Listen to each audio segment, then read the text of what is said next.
ਕਾਰਨ ਇੱਕ ਹੈ, अर्थ एक नहीं अर्थां मिलेगा। हुण इत्थे धन शब्द जिहड़ा इहदा अर्थ है दौलत, ते गुरु ग्रंथ साहिब विच किसी शब्द पढ़ने धन फिर ये ना आखियन जे बहन इकट्ठे होए। हुण उत्थे धन दा अर्थ है पत्नी, इस्त्री। गुरु ग्रंथ साहिब विच एक अमृत बचन हुंदा, धन कहे तू वस मैं नाले, प्रै सुखवासी बाल गोपाले। लफ्ज उत्थे भी धन है, पर उत्थे धन दा अर्थ है काया, आ शरीर, उत्थे काया रूपी इस्त्री। सतगुरु दी अमृत बाणी विच एक बचन हुंदा है कि काचा धन संचै मूर्ख गावार। उत्थे काचा नाल जदों शब्द धन आ गया, आदा अर्थ बिनसन वाली दौलत। बाणी विच एक शब्द आउंदा है, ए धन अखुट नान खुटै ना जाए। उत्थे धन दा अर्थ है परमात्मा दा नाम। एक सतगुरु दा बचन हुंदा है शाबाशी लई, जिवें असीं एक पाठ करने आ, धन धन गुरु नानक समदर्शी। इत्थे धन दा अर्थ है धनता जोग, सन्मान जोग, शाबाशी दित्ती गई, सत्कार कीता गया। जिवें सतगुरां ने परमात्मा लई भी धन शब्द, गुरु लई भी धन शब्द, वडियाई गुरमुख दे प्रभ हर पावै सोई, गुरमुख नानक आराध्या सब आखो धन धन धन गुर सोई। उथे धन दा अर्थ शाबाशी। इथों तक कि करनी वाले महापुरखां लई, गुरमुखां लई भी शब्द वरते, धन धन धन जन आया। मेरे कहण तो मुराद गुरु साहिब जी ने धन शब्द की अर्थ बाणी च बहु अर्थां विच कीती है, लफ्ज वरत्या। इत्थे धन दा अर्थ है दौलत। दूसरा शब्द वरत्या दारा, दारा दा अर्थ है इस्त्री। संपत दा अर्थ है संपत्ति। जिन अपनी करमान, इस नुकते नूं सुनियो, जिन अपनी, जिस जीव ने, जिस मनुख ने उन्हों अपनी समझ लिया है। अपनी तो मतलब मेरी ही है, मेरे तो बिना किसी को ये वस्तु हो ही नहीं सकती। महाराज कहते नहीं, ये बिल्कुल झूठ है, इस विचों कुछ भी साथी नहीं। इस गल नूं ज़हन विच सच्ची करके जा। गुरु ग्रंथ साहिब विच मनुख दी बिरती बारे हजूर ने बख्शिश की कि देखो ये सारी खेड जिहड़ी है, जिहड़ी धन दी भी चलदी पई है, इस विच इंसान दा यही है ना कि मेरे कोल बहुत सारी दौलत होवे ते दौलत नाल मैं बहुत कुछ खरीद सकना। दौलत नाल जमीन, दौलत नाल गड्डियां, दौलत नाल असी सहूलतां वाले पदार्थ खरीद सकने। पर मैं एक बेनती करा, अज परमात्मा ने जिहड़ा वरतारा वरत रहा है, उत्थे हर चीज दुनिया दी, वो दौलत सी, वो सियाणप सी, वो अकल सी, वो खोज सी, हर चीज नूं परमात्मा ने, हर वस्तु नूं सचमुच हैरानी दे विच पा के रख दिता, खास करके इंसान। इत्थे सतगुरु ने शब्द वरतिया कि दौलत, ते ये जदों मनुखी मन ते अपना पूर्ण प्रभाव पांदी है। मैं ये बेनती कर रहा, ये शब्द अपनी करमान ये अर्थ करेगा, ये अर्थ खोलेगा अपनी शब्द, क्योंकि ये विच ये भी आवेगा जे ये नहीं तो फिर आप परिवार विच क्यों रहने, पति पत्नी का रिश्ता है, असी सारा दिन किरतकार करने, ਇਹਦਾ मतलब की। मैं ये भी गुरु ग्रंथ साहिब की बाणी विचों अर्ज करांगा। पहली गल मनुखी बिरती का जिक्र महाराज जी ने किया कि माया ने अपना मोह सारे संसार दे उत्ते पाया हुआ है। इत्थे सच एवे कणक और कामनी विच जीव प्रवृत्त है। महाराज जी का बचन है, माया मोह सगल जग छाया, कामन देख काम लुभाया, सुत कंचन सो खेत बधाया। ये शब्द माया ने सारे संसार ते अपना परछावा, अपना ये शाह की हुई है। कामनी देख के कामतुर है इंसान, पुत्र स्त्री दौलत देख के उस मोह है। पर महाराज कहते देखो, ये कहता स्त्री मेरी, पुत्र मेरे, धन मेरा, दौलत मेरी।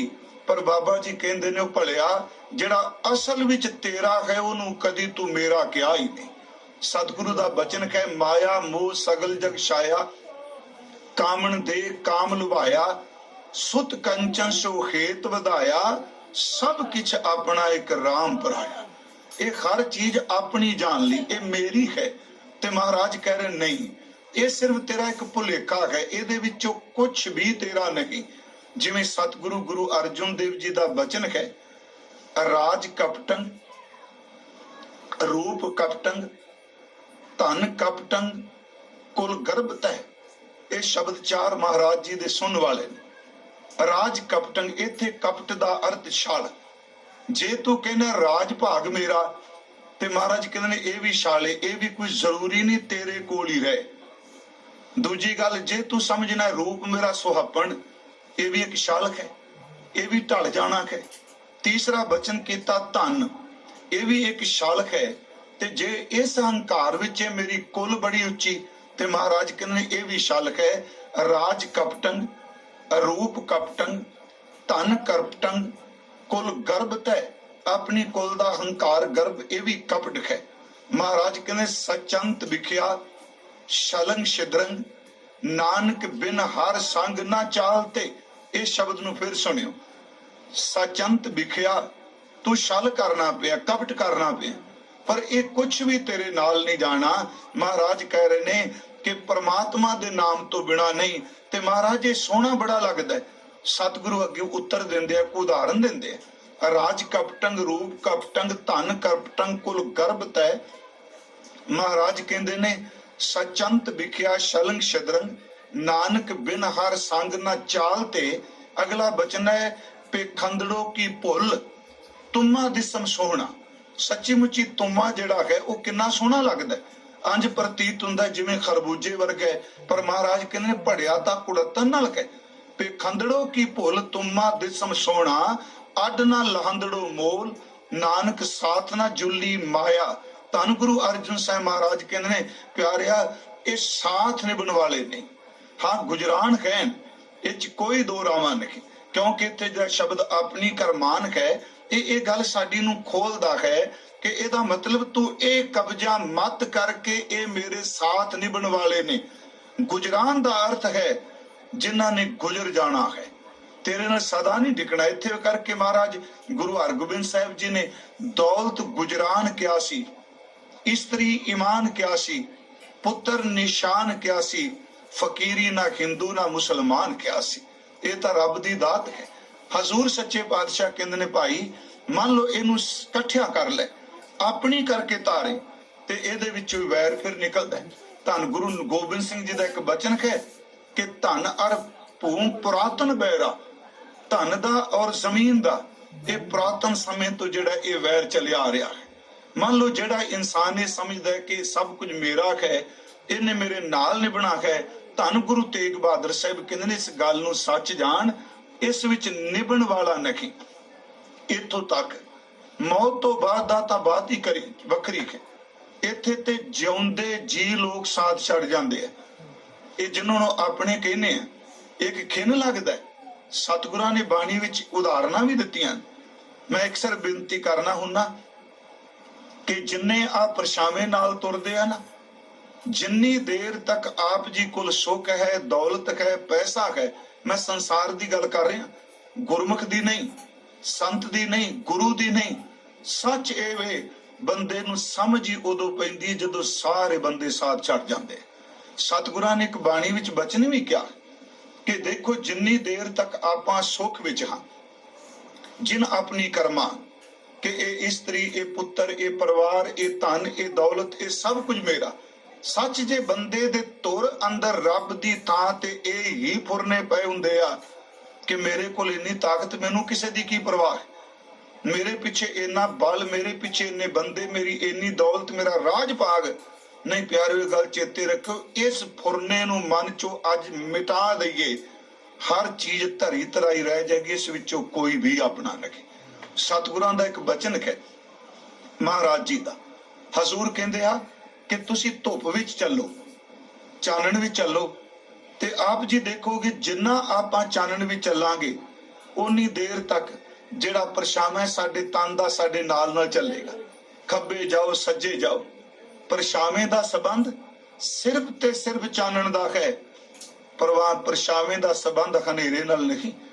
ਚਾਨਣ ਵਿੱਚ ਚੱਲਾਂਗੇ, ਪਰਛਾਵੇਂ ਸਾਥ ਚੱਲਣਗੇ। ਹਨੇਰੇ ਵਿੱਚ ਜਾਾਂਗੇ ਤੇ ਤਨ ਦੇ ਪਰਛਾਵੇਂ ਵੀ ਸਾਥ ਛੱਡ ਜਾਂਦੇ ਆ।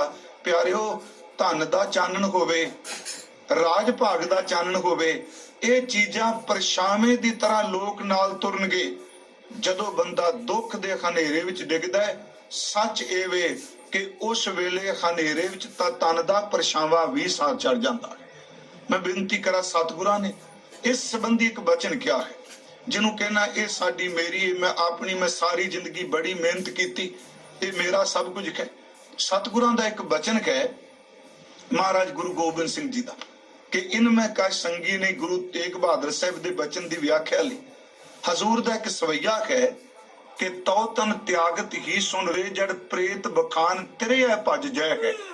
ਸਤਿਗੁਰੂ ਗੁਰੂ ਗੋਬਿੰਦ ਸਿੰਘ ਕਹਿੰਦੇ ਤੇਰੇ ਤਨ ਦੇ ਛੱਡਣ ਦੀ ਖਬਰ ਮਿਲਣ ਦੀ ਦੇਰ ਹੈ, ਤੇ ਸੱਚ ਇਹ ਵੇ ਤੇਰੇ ਇਸਤਰੀ ਨੇ ਵੀ ਤੇਰੇ ਨੇੜੇ ਨਹੀਂ ਲੱਗਣਾ।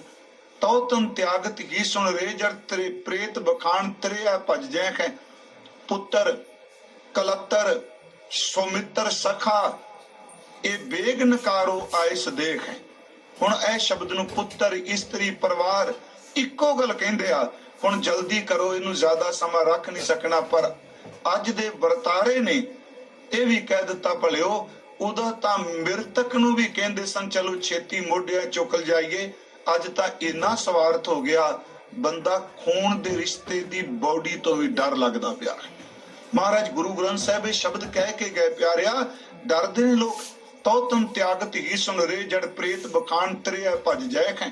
ਪੁੱਤਰ ਕਲੱਤਰ ਇਹ ਨੇ ਸਾਰੇ ਤੇਰੇ, ਪੁੱਤਰ ਕਲੱਤਰ ਸੁਮਿੱਤਰ ਸਖਾ ਇਸ ਬੇਗ ਨਿਕਾਰੋ ਐਸ ਦੇਖ ਹੈ।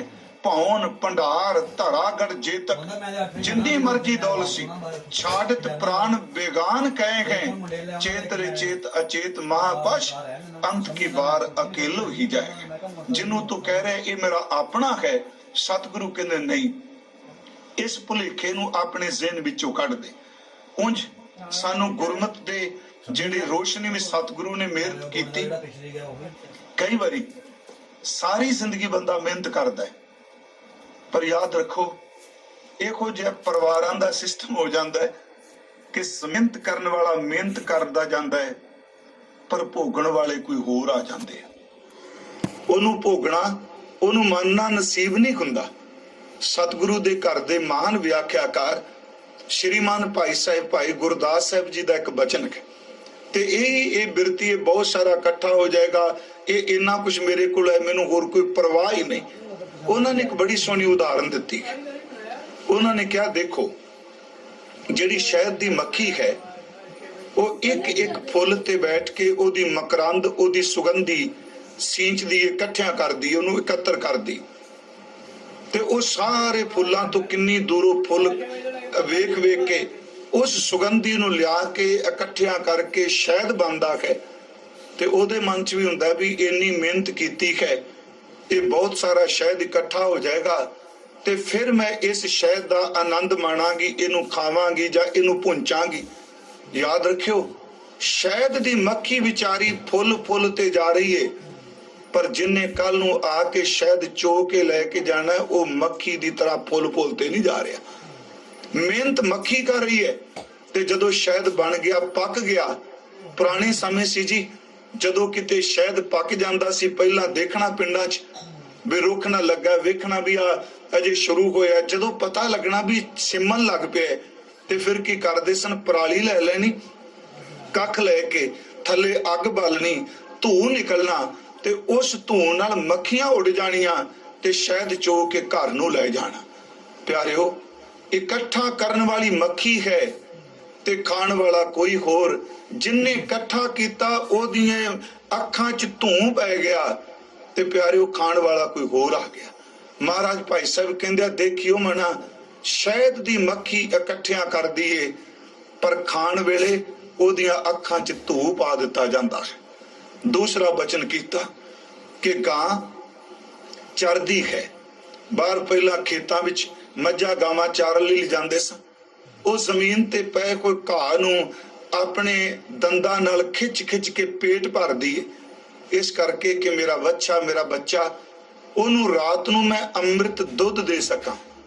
ਤੇ ਜਦੋਂ ਗਾਂ ਘਰ ਆਈ, ਵੱਛਾ ਛੱਡਿਆ, ਤੇ ਉਸ ਵਕਤ ਉਸ ਵੱਛੇ ਨੇ ਵੀ ਇੱਕ ਅਸਥਾਨ ਮੂੰਹ 'ਚ ਪਾ ਕੇ ਨਹੀਂ ਚੁੰਗਿਆ, ਉਹ ਵੀ ਚਾਰ ਬਦਲਦਾ ਵਾਰ-ਵਾਰ, ਕਦੀ ਇੱਕ ਨੂੰ ਇੱਕ ਦੂਜੇ ਨੂੰ। ਆਪਣੇ ਮੂੰਹ 'ਚ ਚੁੰਘਦਾ ਪਾ ਕੇ ਜੋ ਗੁਰਬਾਣੀ ਨੇ ਕਹਿਣਾ ਸ਼ਬਦਾਂ ਨੂੰ ਵਰਤਨ ਤੋਂ ਸੰਕੋਚ ਨਹੀਂ ਕਰਾਂਗਾ। ਤੇ ਜੇਕਰ ਕਹਿ ਵੀ ਤੂੰ ਤੈਨੂੰ ਦੁੱਧ ਮਿਲਿਆ ਤੂੰ ਪੀ, ਉਹਦੇ ਮਨ 'ਚ ਵੀ ਕਹੇ ਇਹ ਇਕੱਠਾ ਉਤਰ ਜਾਏਗਾ ਦੁੱਧ, ਫਿਰ ਮੈਂ ਪੀਆਂਗਾ। ਤੇ ਮਹਾਰਾਜ ਕਹਿੰਦੇ ਆ ਬਸ ਚੇਤੇ ਰੱਖੀ, ਗਾਂ ਇਕੱਠਾ ਕਰਨ ਵਾਲੀ ਹੈ, ਵੱਛਾ ਬਹਾਨਾ ਦੁੱਧ ਉਤਰਨ ਦਾ। ਜਦੋਂ ਅਸਥਾਨ ਦੁੱਧ ਨਾਲ ਭਰ ਜਾਂਦੇ ਆ ਤੇ ਮਾਲਕ ਵੱਛੇ ਨੂੰ ਖਿੱਚ ਕੇ ਪਿਛਾ ਬੰਨ ਦਿੰਦਾ ਹੈ ਤੇ ਚੋ ਕੇ ਆਪਣੇ ਬੱਚਿਆਂ ਵਾਸਤੇ ਲੈ ਜਾਂਦਾ। ਮੈਂ ਸਿਰਫ ਇਸ ਕਰਕੇ ਇਹ ਉਦਾਹਰਨ ਦੇ ਰਿਹਾ, ਮੱਖੀ ਸਮਝਦੀ ਹੈ ਸ਼ਾਇਦ ਮੇਰਾ, ਪਰ ਉਹ ਵਿਚਾਰੀ ਨੂੰ ਨਸੀਬ ਨਹੀਂ ਹੋ ਰਿਹਾ। ਗਾਂ ਦੁੱਧ ਆਪਣਾ ਸਮਝ ਕੇ ਬੱਚੇ ਲਈ ਇਕੱਤਰ ਕਰਦੀ, ਉਸ ਦੁੱਧ ਨੂੰ ਚੁੰਘ ਕੇ ਉਹ ਬੱਚੇ ਦਾ ਪੇਟ ਭਰਨਾ ਚਾਹੁੰਦੀ ਹੈ, ਇਹ ਦੁੱਧ ਚੁੰਘਦਾ ਬੱਚਾ, ਪਰ ਉਹਨੂੰ ਪੀਣ ਵਾਲਾ ਕੋਈ ਹੋਰ ਆ ਜਾਂਦਾ ਹੈ। ਤੀਸਰੀ ਬੇਨਤੀ ਮੈਂ ਹੋਰ ਕਰਾਂ ਕਿ ਚੂਹਾ ਵਿਚਾਰਾ ਜ਼ਮੀਨ ਪੱਟ ਪੱਟ ਕੇ ਖੁੱਡ ਬਣਾਉਂਦਾ ਹੈ, ਵਰਮੀ ਬਣਾਉਂਦਾ ਹੈ, ਪਰ ਕਮਾਲ ਦੀ ਗੱਲ ਸੱਪ ਕਦੀ ਖੁੱਡ ਥੋੜਾ ਬਣਾਉਂਦਾ ਹੈ।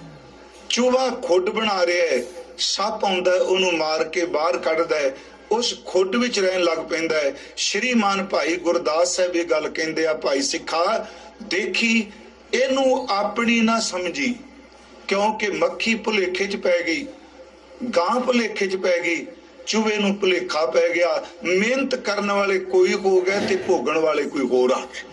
ਭਾਈ ਸਾਹਿਬ ਦੇ ਸ਼ਬਦ ਨੇ, ਜੈਸੇ ਮਦ ਮਾਖੀ ਸੀਂਚ ਸੀਂਚ ਕੇ ਇਕੱਤਰ ਕਰੇ ਖਰਾ, ਮਧੂ ਆਏ ਤਾਂ ਕੈ ਮੁਖ ਸ਼ਾਰ ਡਾਰ ਕੈ। जैसे बस हेत गौ संचत है, खीर तय लेत है, अहीर दो है बछड़ा बिडार के। जैसे धर खोद खोद कर बिल साजे मूसा, पैसत सर्प ताए खाए ताए मार के। तैसे कोट पाप कर माया जोर जोर मूर, अंत काल छाड़ चले दो कर के। जिन अपनी करमान तैसे कोट पाप कर, महाराज कहते करोड़ा पाप कीते, पर अखीरले समय होया ਉਹੀ ਜੋ ਬੱਚੇ ਨਾਲ ਹੋਇਆ, ਜੋ ਸੱਚੀ ਮੁੱਚੀ ਚੂਹੇ ਨਾਲ ਹੋਇਆ। ਮੇਰੇ ਕਹਿਣ ਤੋਂ ਮੁਰਾਦ ਸਤਿਗੁਰੂ ਕਹਿੰਦੇ ਨੇ ਜਿਹੜਾ ਤੂੰ ਧੁਰ ਅੰਦਰ ਇਹ ਕਹਿਣਾ ਕਿ ਮੇਰੀ ਦੌਲਤ, ਮੇਰਾ ਪਰਿਵਾਰ, ਮੇਰੀ ਜ਼ਮੀਨ, ਮੇਰੀ ਭੋਏ ਭਾਂਡਾ, ਮਾਰੇ ਸੱਚੇ ਪਾਤਸ਼ਾਹ ਕਹਿੰਦੇ ਆ ਨਹੀਂ ਹੋ ਪਿਆਰਿਆ, ਇਹ ਤੇਰਾ ਨਹੀਂ। ਅਗਲੀ ਬੇਨਤੀ, ਫਿਰ ਇੱਕ ਸਵਾਲ ਹੈ ਇਸ ਸ਼ਲੋਕ ਵਿੱਚ ਕਿ ਦੇਖੋ ਜੀ ਫਿਰ ਤੇ ਕੋਈ ਫਾਇਦਾ ਹੀ ਨਹੀਂ, ਕੀ ਲੋੜ ਹੈ ਬੱਚਿਆਂ ਦੀ ਪਰਵਰਿਸ਼ ਦਾ, ਕੀ ਲੋੜ ਹੈ ਪਰਿਵਾਰ ਦੀ, ਕਿਉਂਕਿ ਅਗਾ ਵਧੂ ਇਹ ਸਮਾਜ ਕਹੇਗਾ। ਮੈਂ ਇੱਕ ਬੇਨਤੀ ਕਰਾਂਗਾ, ਇਸ ਲਫ਼ਜ਼ ਵੱਲ ਧਿਆਨ ਦਿਆ ਜੇ ਕਿ ਧਨ ਦਾਰਾ ਸੰਪਤ ਸਗਲ ਜਿਨ ਆਪਣੀ ਕਰਮਾਨ। ਜਿਸ ਬੰਦੇ ਨੇ ਇਹ ਸਮਝ ਲਿਆ ਆਪਣੀ ਇਹ ਮੇਰੀ ਹੈ, ਆਪਣੀ ਸਮਝ ਕੇ ਭੁਲੇਖਾ ਪੈਂਦਾ ਹੈ, ਪਰ ਪਿਆਰਿਓ ਜੇ ਗੁਜਰਾਨ ਰੱਖ ਕੇ ਚੱਲੇਗਾ ਤੇ ਭੁਲੇਖਾ ਨਹੀਂ ਪਏਗਾ। ਇਹਨੂੰ ਸਮਝਣ ਲਈ ਇੱਕ ਉਦਾਹਰਨ ਦੱਸ ਦਿੰਦਾ ਹੈ। ਧੰਨ ਗੁਰੂ ਅਮਰਦਾਸ ਮਹਾਰਾਜ, ਆਪ ਸਭ ਨੂੰ ਪਤਾ ਹੈ, ਉਹ ਆਪਣੀ ਜ਼ਿੰਦਗੀ ਦਾ ਕਾਫੀ ਸਮਾਂ ਤੀਰਥ ਇਸ਼ਨਾਨ ਵਿੱਚ ਵੀ ਬਤੀਤ ਕਰ ਰਹੇ ਨੇ, ਤੀਰਥ ਇਸ਼ਨਾਨ ਕਰਨ ਜਾਂਦੇ ਰਹੇ। ਜਦੋਂ ਉਹ ਅਖੀਰ ਵਾਰੀ ਤੀਰਥ ਇਸ਼ਨਾਨ ਕਰਨ ਗਏ ਤੇ ਸਾਡੇ ਇਤਿਹਾਸ ਨੇ ਘਟਨਾ ਦਾ ਜ਼ਿਕਰ ਕੀਤਾ ਹੈ ਕਿ ਇੱਕ ਦੁਰਗੋ ਪੰਡਤ ਸੀ ਤੇ ਜਿਨ੍ਹਾਂ ਆਪਣੇ ਘਰ ਦੇ ਵਿੱਚ, ਜਿਵੇਂ ਆਪਾਂ ਸਰਾਵਾਂ ਬਣਾਉਂਦੇ ਆ ਧਰਮਸ਼ਾਲਾ ਹੈ, ਇਸ ਤਰ੍ਹਾਂ ਉਹਨੇ ਆਪਣੇ ਘਰ 'ਚ ਟਿਕਾਣਾ ਬਣਾਇਆ। ਜਿਹੜੇ ਯਾਤਰੀ ਤੀਰਥਾਂ ਤੇ ਜਾਂਦੇ ਸਨ ਇਸ਼ਨਾਨ ਕਰਨ, ਉਹਨਾਂ ਵਾਸਤੇ ਉਹ ਰਹਿਣ ਦਾ ਪ੍ਰਬੰਧ ਕਰਦਾ ਸੀ, ਭੋਜਨ ਦਾ ਪ੍ਰਬੰਧ ਕਰਦਾ ਸੀ, ਤੇ ਉਹ ਯਾਤਰੀ ਜਿਹੜੇ ਸਨ ਉਹਦੇ ਬਦਲੇ ਕੋਈ ਨਾ ਕੋਈ ਉਹਦੀ ਸੇਵਾ ਕਰ ਜਾਂਦਾ ਸੀ। ਚਲੋ ਉਹ ਧਰਮੀ ਪੁਰਸ਼ ਸੀ, ਸਿਆਣਾ ਸੀ, ਵਿਦਵਾਨ ਸੀ। ਹਜ਼ੂਰ ਸੱਚੇ ਪਾਤਸ਼ਾਹ ਜਦੋਂ ਤੀਰਥਾਂ ਤੇ ਗਏ ਤੇ ਉਸ ਵਕਤ ਉਹਦੀ ਉਸ ਸਰਾਂ ਵੀ ਜਾਂ ਉਹਦੇ ਉਸ ਘਰ 'ਚ, ਉਸ ਟਿਕਾਣੇ 'ਚ ਆਰਾਮ ਕਰ ਰਿਹਾ। ਧੰਨ ਗੁਰੂ ਅਮਰਦਾਸ ਮਹਾਰਾਜ ਜੀ ਨਾ ਜੀ, ਉਹਨਾਂ ਦੇ ਤਨ ਦੇ ਚੱਕਰ 'ਚ ਵੇਖ ਕੇ, ਉਹ ਬੰਦਾ ਸਿਆਣਾ ਸੀ, ਇਸ ਗੱਲ ਨੂੰ ਥੋੜਾ ਜਿਹਾ ਜ਼ੇਨ 'ਚ ਰੱਖ ਕੇ ਤੁਰਿਓ ਜਿਹੜੀ ਮੈਂ ਗੱਲ ਕਰਨ ਲੱਗਾ, ਕਿ ਉਹਨੇ ਦੇਖਿਆ, ਇਤਿਹਾਸ ਕਹਿੰਦਾ ਹੈ, ਉਹਨੇ ਦੇਖਿਆ ਮਹਾਰਾਜ ਜੀ ਦੇ ਚਰਨਾਂ ਵਿੱਚ ਜਿਹੜਾ ਪਦਮ ਹੈ, ਉਹਦੀ ਵਿਦਿਆ ਕਹਿੰਦੀ ਸੀ ਇਹ ਜਿਹੜਾ ਸੱਜਣ ਅੱਜ ਮੇਰੇ ਘਰ 'ਚ ਲੇਟਿਆ ਆਰਾਮ ਕਰ ਰਿਹਾ ਹੈ, ਆਉਣ ਵਾਲੇ ਸਮੇਂ 'ਚ ਅਧਿਆਤਮਕਤਾ ਵਿੱਚ ਸਿਖਰ ਤੇ ਜਾਏਗਾ ਜਾਂ ਇਹ ਚੱਕਰਵਰਤੀ ਸਮਰਾਟ ਬਣੇਗਾ। ਉਸ ਦੇ ਮਨ 'ਚ ਇਹ ਗੱਲ ਆ ਗਈ। ਹੁਣ ਮਹਾਰਾਜ ਉੱਠੇ ਤੇ ਜਦੋਂ ਜਾਣ ਲੱਗੇ ਅੱਗੇ, ਤੇ ਉਹਨੇ ਕਿਹਾ ਵੀ ਆਪਣੇ ਕੋਲੋਂ ਕੁਝ ਪੋਟਲੀ 'ਚੋਂ ਪੈਸੇ ਦੇਣ ਲੱਗੇ। ਪੰਡਿਤ ਦੁਰਗੋ ਹੱਥ ਜੋੜ ਕੇ ਕਹਿੰਦਾ ਹੈ, ਬਾਬਾ ਜੀ ਬਜ਼ੁਰਗ ਸਨ, ਕਹਿੰਦਾ ਮੈਂ ਇਹ ਗੱਲ ਤੁਹਾਨੂੰ ਦੱਸਾਂ ਕਿ ਮੇਰੀ ਵਿਦਿਆ ਮੁਤਾਬਕ ਦੋ ਗੱਲਾਂ ਹੋ ਸਕਦੀਆਂ ਨੇ, ਜਾਂ ਤਾਂ ਅਧਿਆਤਮਿਕਤਾ ਵਿੱਚ ਚੋਟੀ ਤੇ, ਜਾਂ ਸੰਸਾਰਕ ਤੌਰ ਤੇ। ਮੈਂ ਥਾਂ ਨਹੀਂ ਕਹਿੰਦਾ ਪਾਸ਼ਕ ਦਾ, ਪਰ ਮੇਰੀ ਵਿਦਿਆ ਕਹਿ ਰਹੀ ਹੈ। ਤੇ ਸਤਿਗੁਰਾਂ ਨੇ ਕਿਹਾ ਪਰ ਜੋ ਵੀ ਹੈ ਤੂੰ ਆਪਣੇ ਤੇਰੀ ਸੇਵਾ ਸੀ ਕਰਨੇ ਆ। ਉਹ ਕਹਿੰਦਾ ਅੱਜ ਨਹੀਂ, ਤੁਸੀਂ ਮੇਰੇ ਨਾਲ ਵਾਅਦਾ ਕਰੋ ਤੇ ਮੈਂ ਵੀ ਇੰਤਜ਼ਾਰ ਕਰਨਾ ਕਿ ਜਦੋਂ ਇਹ ਮੇਰੀ ਵਿਦਿਆ ਮੁਤਾਬਕ ਤੁਸੀਂ ਇਸ ਰੁਤਬੇ ਤੇ ਪਹੁੰਚੋਗੇ ਤੇ ਤੁਸੀਂ ਉਸ ਦਿਨ ਮੈਨੂੰ ਅੱਜ ਬਚਨ ਦੇ ਦਿਓ, ਮੈਂ ਜੋ ਮੰਗਾਂਗਾ ਤੁਸੀਂ ਦਿਓਗੇ। ਇੱਥੇ ਆਪ ਨੂੰ ਇੱਕ ਬੇਨਤੀ ਕਰਾਂ ਕਿ ਸਾਧ ਸੰਗਤ ਜੀ, ਸ਼੍ਰੀ ਗੁਰੂ ਗ੍ਰੰਥ ਸਾਹਿਬ ਦੇ ਸ਼ਬਦ ਨੂੰ, ਸਤਿਗੁਰਾਂ ਦੀ ਬਾਣੀ ਨੂੰ ਧਿਆਨ ਨਾਲ ਪੜ੍ਹੀਏ। ਮੈਂ ਹੁਣ ਸ਼ਬਦ ਕਿਹਾ ਪਦਮ, ਕਈਆਂ ਦੇ ਅੰਦਰ ਇੱਕੋ ਦਮ ਖਲਜਲ ਜੀ ਪੈਦਾ ਹੋ ਜਾਣੀ ਜੀ, ਇਹ ਕਿਹੜੀ ਗੱਲ ਕਹਿ ਦਿੱਤੀ ਪਦਮ। ਯਾਦ ਰੱਖੋ, ਗੁਰੂ ਗ੍ਰੰਥ ਸਾਹਿਬ ਵਿੱਚ ਉਸ ਮਹਾਂਪੁਰਖ ਭੱਟ ਦਾ ਬਚਨ ਹੈ ਜਿਨੇ ਗੁਰੂ ਅਮਰਦਾਸ ਦੇ ਦਰਸ਼ਨ ਕੀਤੇ ਨੇ। ਉਹ ਤਾਂ ਇੱਥੋਂ ਤੱਕ ਸ਼ਬਦ ਵਰਤਦਾ ਹੈ ਕਿ ਧੰਨ ਗੁਰੂ ਅਮਰਦਾਸ ਮਹਾਰਾਜ ਬਾਰਜ ਕਰ ਦਾਣੈ ਸਿੱਧ ਮੁਖ ਸਨਮੁਖ ਮੁਖ ਜੋਵੈ ਰਿੱਧ ਬਸੈ ਬਾਵਾਂਗ ਜੋ ਤੀਨ ਲੋਕਾਂਤਰ ਮੋਹ ਹੈ। ਇਹ ਭੱਟਾਂ ਦੇ ਸਵਈਆਂ ਵਿੱਚ ਬਚਨ ਹੈ। ਆਸਥਾ ਵਾਲੇ, ਭਾਵਨਾ ਵਾਲੇ ਗੁਰੂ ਗ੍ਰੰਥ ਸਾਹਿਬ ਦੇ ਇੱਕ ਇੱਕ ਸ਼ਬਦ ਨੂੰ ਤੁਰ ਅੰਦਰ ਤੋਂ ਸਮਰੱਥ ਗੁਰੂ ਜਾਣਨ ਵਾਲੇ ਕਦੀ ਸ਼ੱਕ ਨਹੀਂ ਕਰਨਗੇ। ਇਹਦੇ ਅਰਥ ਦਾਸ ਕਰ ਦਿੰਦਾ, ਬਾਰਜ ਕਰ ਦਾਹਣਾ। ਇਹ ਗੁਰੂ ਅਮਰਦਾਸ ਦੀ ਸਿਫਤ ਵਿੱਚ ਸਵਈਆ ਹੈ। ਧੰਨ ਗੁਰੂ ਅਮਰਦਾਸ ਜੀ, ਬਾਰਜ ਦਾ ਲਫ਼ਜ਼ੀ ਅਰਥ ਹੁੰਦਾ ਕਮਲ। ਬਾਰਜ ਕਰ ਦਾਹਣਾ, ਆਪ ਜੀ ਦੇ ਸੱਜੇ ਹੱਥ 'ਚ ਕਮਲ ਹੈ। ਅਗਲਾ ਸ਼ਬਦ ਸਿੱਧ ਸਨਮੁਖ ਮੁਖ ਜੋ ਹੈ, ਜਿਹੜੀਆਂ ਸਿੱਧੀਆਂ ਨੇ ਉਹ ਗੁਰੂ ਅਮਰਦਾਸ ਮਹਾਰਾਜ ਆਪ ਜੀ ਦੇ ਮੁਖ ਵੱਲ ਜੋਏ ਦਰ ਤੇ ਦੇਖ ਰਹੀਆਂ ਨੇ ਕਿ ਸਾਡੀ ਖਾਤਰ ਲੋਕ ਇੰਨੇ ਜਪ ਤਪ ਸਮਾਧੀਆਂ ਕਰਦੇ ਨੇ ਰਿੱਧੀਆਂ ਸਿੱਧੀਆਂ ਲਈ। ਅਸੀਂ ਤੇਰੀਆਂ ਦਾਸੀਆਂ ਬਣ ਕੇ ਕਹਿੰਦੀਆਂ ਸਾਨੂੰ ਮੁਖ ਤੋਂ ਕੁਝ ਸੇਵਾ ਤਾਂ ਦੱਸੋ। ਬਾਰਜ ਕਰ ਦਾਹਣਾ, ਸਿੱਧ ਸਨਮੁਖ ਮੁਖ ਜੋ ਹੈ, ਰਿੱਧ ਬਸੈ ਬਾਵਾਂਗ। ਖੱਬੇ ਪਾਸੇ ਮਹਾਰਾਜ ਜੀ ਦੇ ਰਿੱਧੀਆਂ ਨੇ ਜੋ ਤੀਨ ਲੋਕਾਂਤਰ ਮੁਖ ਹੈ, ਜਿਨ੍ਹਾਂ ਨੇ ਤਿੰਨਾਂ ਲੋਕਾਂ ਨੂੰ ਮੋਇਆ ਹੋਇਆ ਹੈ। ਧੰਨ ਗੁਰੂ ਅਮਰਦਾਸ, ਇਹ ਰਿੱਧੀਆਂ, ਇਹ ਸਿੱਧੀਆਂ, ਇਹ ਤਾਕਤਾਂ ਤੇਰੇ ਵਸ। ਤੇ ਅਗਲਾ ਸ਼ਬਦ ਕਹਿੰਦੇ ਰਿਧੈ ਬਸੈ ਆਕਈਓ, ਜਿਸ ਰੱਬ ਨੂੰ ਵਰਣਨ ਨਹੀਂ ਕੀਤਾ ਜਾ ਸਕਦਾ। ਇਹ ਤਾਂ ਚੀਜ਼ਾਂ ਤੇਰੇ ਕੋਲ ਨੇ, ਤੇਰੇ ਹਿਰਦੇ 'ਚ ਪਰਮਾਤਮਾ ਵਸਦਾ ਪਿਆ ਹੈ। ਇਸੇ ਕਰਕੇ ਗੁਰੂ ਅਮਰਦਾਸ ਨੇ ਕਿਹਾ ਕਿ ਬ੍ਰਹਮ ਬਿੰਦੈ ਤਿਸ ਦਾ ਬ੍ਰਹਮਤ ਰਹੈ, ਇੱਕ ਸ਼ਬਦ ਲਿਵਲਾਏ ਨਵ ਨਿਧੀ 18 ਸਿੱਧੀ ਪਿੱਛੇ ਲੱਗੀਆਂ ਫਿਰੈ ਜੋ ਹਰ ਹਿਰਦੈ ਸਦਾ ਵਸਾਏ। ਮੈਂ ਥੋੜਾ ਜਿਹਾ ਵਿੱਚੋਂ ਨਿਕਲਿਆ ਇਸ ਕਰਕੇ ਵੀ ਇਹ ਸਾਰੀ ਜਿਹੜੀ ਗੱਲ ਮੈਂ ਕਹੀ ਵੀ ਧਨ ਦੌਲਤ ਇਸਤਰੀ, ਇਹ ਨਾ ਕਿਤੇ ਆਵੇ ਵੀ ਇਹਦਾ ਮਤਲਬ ਫਿਰ ਜੋ ਗ੍ਰਸਤ ਦੀ ਗੁਰੂ ਨੇ ਮਹਾਨਤਾ ਕੀ, ਇਹਦੇ ਅਰਥ ਨਹੀਂ। ਹੁਣ ਇੱਥੇ ਆਪਣੀ ਕਰਮਾਨ, ਕੱਲ ਨੂੰ ਅੱਗੇ ਸਤਿਗੁਰੂ ਕਹਿਣਗੇ ਕਿ ਜਿਨੇ ਤਨ ਦਿੱਤਾ, ਧਨ ਦਿੱਤਾ, ਘਰ ਦਿੱਤਾ, ਪਰਿਵਾਰ ਦਿੱਤਾ, ਉਸ ਪਰਮਾਤਮਾ ਨੂੰ ਚੇਤੇ ਕਰੇ। ਇਹ ਉਹਨਾਂ ਲੋਕਾਂ ਲਈ ਹੈ ਜਿਹੜੇ ਸਭ ਕੁਝ ਆਪਣਾ ਇੱਕ ਰਾਮ ਪਰਾਇਆ ਕਹਿੰਦੇ ਆ। ਇਹ ਉਹਨਾਂ ਲੋਕਾਂ ਲਈ ਹੈ ਐਸੇ ਕਾਹੇ ਭੂਲ ਭਰੇ ਕਰੈ ਕਰਾਵੇਂ ਮੁਕਰ ਪਾਵੇਂ ਪੇਖਤ ਸੁਨਤ। ਉਹ ਪਰਮਾਤਮਾ ਨਾਲ ਵੇਖ ਰਿਹਾ, ਸੁਣ ਲਿਆ। ਸਦਾ ਸੰਗ ਹਰੇ ਕਾਚ ਬਿਹਾਜਨ ਕੰਚਨ ਛਾਡਨ ਬੈਰੀ ਸੰਗ ਹੇਤ ਸਾਜਨ ਤਿਆਗ ਖਰੇ। ਮਹਾਰਾਜ ਉਹ ਕਹਿੰਦਾ ਜੀ ਇਹ ਤੁਸੀਂ ਮੈਨੂੰ ਉਦਨ ਦਿਓ। ਸਤਿਗੁਰੂ ਮੁਸਕਰਾ ਪਏ। ਚਲੋ ਮੈਂ ਸ਼ਬਦ ਸਤਿਗੁਰੂ ਹੀ ਵਰਤਾਂਗਾ। ਉਹ ਸਮਾਂ ਆਇਆ, ਧੰਨ ਗੁਰੂ ਅਮਰਦਾਸ ਜੀ 12 ਸਾਲ ਗਾਗਰ ਢੋਈ। ਸੱਚਮੁੱਚ ਪਿਆਰਿਓ, 12 ਸਾਲ 'ਚ ਤੁਸੀਂ ਦੇਖੋ ਇੰਨੀ ਕਰੜੀ ਕਾਲ ਕਮਾਈ ਕੀਤੀ, ਉਹਦਾ ਕੋਈ ਸਾਨੀ ਨਹੀਂ। ਅੱਜ ਜਦੋਂ ਗੁਰਤਾ ਗੱਦੀ ਤੇ ਅਸੀਨ ਹੋ ਗਏ ਤੇ ਮਹਾਰਾਜ ਦੁਬਾਰਾ ਫਿਰ ਤੀਰਥ ਤੇ ਗਏ।